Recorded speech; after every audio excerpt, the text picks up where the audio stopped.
Hi class, welcome to the video on Gamescape tips. I wanted to provide you with a brief introduction to our Gamescape activities because we will be using these activities each week of the class and there'll be an assignment for each Gamescape as well. So I wanted to make sure that you had an idea on where to access the game and also go through any problems you might encounter so that you can really spend your time focusing on the course material. To access the Gamescape assignments, you can find it in one of two places. First, under Required Activities, you'll see each week there'll be a link for the Gamescape here.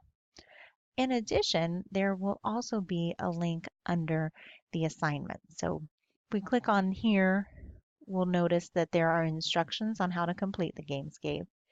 In addition, each week I will provide you with the Gamescape rubric.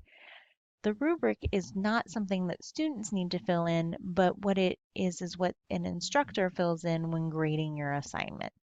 So here you'll see what points are possible for the game part of this activity and then also the points that are possible for the reflection questions. So this is a great place for you to find out what I'm going to be looking for as I grade you on your Gamescapes. So going back to here, you can always access it from the assignment section. There'll be a link for it. Feel free to click on that.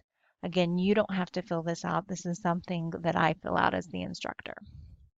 So let's go back to the required activities and the link for the week one Gamescape here. You notice when you click on the link, you'll either be on the instructions tab or the interactive tutorial tab. To access the Gamescape, you want to be on the Interactive Tutorial Lab. There you will see the instructions to launch the external content. What this means is this is going to open up the game. When we click on this, it will pull up a screen that looks like this. And there's a link here for before you begin to get some basic information and also a Gamescape frequently asked questions. This is a great one, the frequently asked questions, if you're having trouble with your browser, if you're having trouble with the connection, it's loading too slow. There's all kinds of issues that can come up. Of course, as you're having these problems, you can always reach out to our tech support folks. They're excellent at helping you work through these issues. Once you're all set to go, this is how you would start the Gamescape. So it says click here to start lab. Simply click on that link.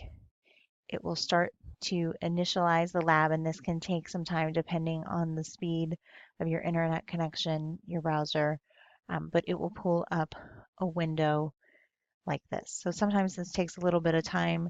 Don't worry about that.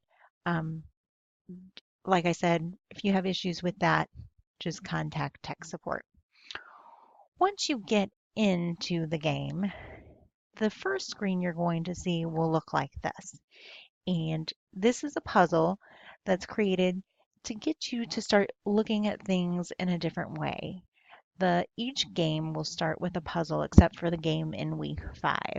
So when you see this, don't be alarmed. You're in the right spot and this is what you're supposed to do. They'll ask you to guess how many triangles you see here. Don't get frustrated with this. Again, this is just a test to try to get you to think in different ways. It's not a significant portion of your grade. If you try after 3 times and haven't guessed the number, it'll allow you into the game and then you can move forward with the rest of the material. So sometimes students get initially frustrated if they try it and miss initially. Don't feel like you won't be able to do the game if you don't get the right number. It just will give you a few opportunities to try, and then if you get it, excellent. If not, then you'll move on to the next part of the game. The next screen will look like this, and there are characters throughout the game and verbal clues like this one that will tell you how to navigate through the game. So they'll tell you to click on the highlighted items to explore the lab.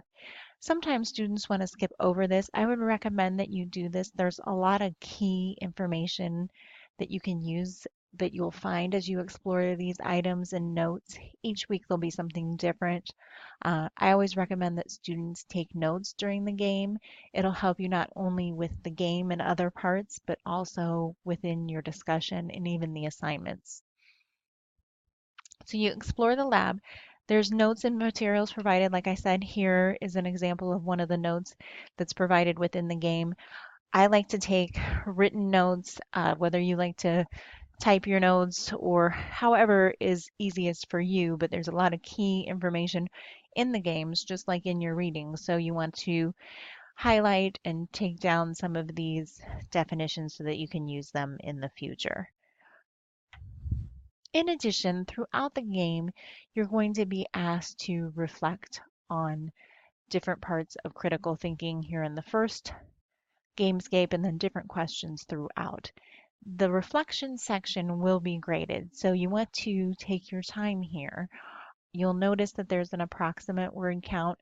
You want to be sure to get at least to that number. It's okay with me if you go over, but you don't want to be on the low end of that. You want to make sure that you fully explain your answers. You want to use proper grammar and spelling within this section. This is academic writing that we need to practice here. You'll notice that there isn't a spell checker in this. So I always, when I type my answers in here, double check them by typing the answer in Word, and then I highlight and copy and I paste it right into here to ensure that I'm using proper spelling and grammar. So that is a good tip. You want to make sure that you use proper grammar and spelling and grammar, excuse me, here to make sure that you're clearly explaining your ideas. So after you have completed the game and completed the reflection questions, you will get a performance summary. And this is what the results screen will look like. It'll tell you how you did within each of the sections of the game. And it'll ask you if you want to generate a PDF report, and you do. So if you look in the upper right-hand corner of the screen, you'll see Generate PDF Report. You want to be sure that you do this. Once you click on that button, you'll be given this prompt that you wait while the PDF report is being generated. So this is perfectly fine. And then there's a button here in the middle of the screen that says Download PDF Report. You want to do that, and then you use that PDF report as an attachment. And we will go back. Hang on just a minute here. When you go back into the classroom and you go to your week 1 assignment and you're ready to submit your game, this is where you'll submit that PDF attachment. So that's how you get your results to me. The reflection questions are built into that. So the game portion of the Gamescape is worth a point typically each week, and then those reflection questions are typically worth 1 or 2 points depending on how many questions there are. So like I said, you want to be sure in those reflection questions that you take your time with them and answer them just like you would any other assignment in the class. Like I said, if there's seems to be the biggest issue for students is just getting that technical part of the game flowing smoothly. So if you run into those issues, don't hesitate to let me know, but I would also highly recommend reaching out to technical support because those folks are the experts. The tech number again is 1-800-470-0723. And again, any questions that you have, don't hesitate to ask me. I'm here to help you work through this. Hopefully this will help you navigate those small issues in Gamescape and be able to really focus on the content of the material. Thanks.